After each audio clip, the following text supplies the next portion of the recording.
कि मैं खुद आदिवासी हूं, मेरे पापा दादा सीतामाता अभ्यारण्य में रहते थे, ये बोल के चले प्रतापगढ़ वाले साथियों, खोजना पड़ेगा उनके बाप दादा सीतामाता अभ्यारण्य में कहां रहते थे, क्या वो भी झूठ बोला है कि नहीं बोला, इस पर भी अब जांच कराएंगे हम लोग।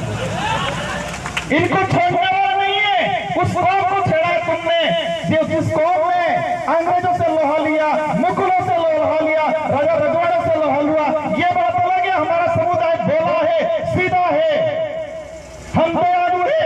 उसी बात का कई लोगों ने हमारे साथ फायदा उठाया है, लेकिन अब वक्त नहीं रहा, हम चतुर हो गए हैं, सावधान हो गए हैं। अब ये लड़ाई लड़ने वाली हम सिर्फ नेता एमएलए एमपी बनाने तक सीमित रहने वाले नहीं है। जिस तरह गोविंद गुरु महाराज का भक्ति के माध्यम से बिलराज कायम करने का उद्देश्य था, इसी तरह हम भी हमारा एमएलए एमपी बनाने के माध्यम से बिलराज कायम करने का हमारा जो लक्ष्य है वो पूरा करने वाले हैं। मैं इस कमांडाल में विराजमान सारे साथियों से अनुरोध करना चाहूंगा, हम यहाँ पर आ गए, तालियां बजा दी, हमने दो सेल्फियां ले ली, इंस्टाग्राम पे चढ़ा दिया, वहां तक सीमित नहीं रहना है। सबसे पहले हम सबको मजबूत होना है और मजबूत दिमाग से होना है, क्योंकि कई बार हम कहते हैं आंख से अंधा है, कानों से बहरा है, इसको हम समझा सकते हैं, लेकिन दिमाग से अंधा है, उसका इलाज नहीं हो सकता है। आंख से अंधा है, कानों से अंधा बहरा है, पेट से विकलांग है, हाथ से विकलांग है, उसको हम रास्ता दिखा सकते हैं, वो बात मान लेगा। लेकिन जो दिमाग से विकलांग है, दिमाग से विकलांग है, उसका इलाज नहीं है। तो हमारे आसपास भी ध्यान रखना है, दिमाग से विकलांग कौन है।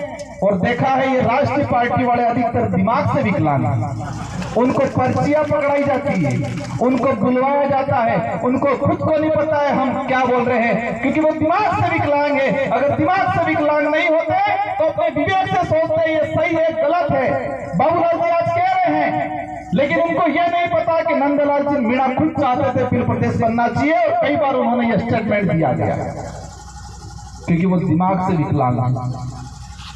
हम सबको पढ़ाई करनी है, और मैं इस मंच से कहना चाह रहा हूं, केंद्र सरकार से बहुत जल्दी बिल प्रदेश को लेके एक कमेटी गठित करके, इसका एक क्राइटेरिया कितना है, इसके हमारे लिए पूरी कमेटी गठित करके काम कराने की कोशिश रहेगी बहुत जल्दी। और साथ ही आप लोगों को भी हमारे बच्चों को पढ़ाना है, क्योंकि शिक्षा ही वही हथियार है।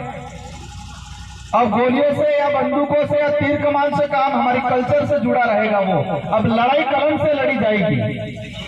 हमें पढ़ाई करनी है, खा पी के मजबूत रहना है, और आसपास के जो दिमाग से विकलांग है उनको समझाने की कोशिश करनी है।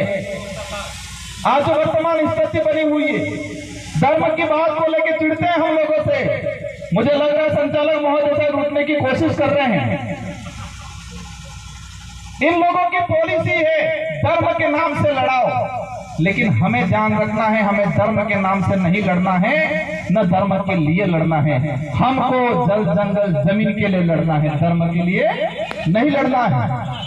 आदिवासियों को आदिवासियों से खत्म करने की नीति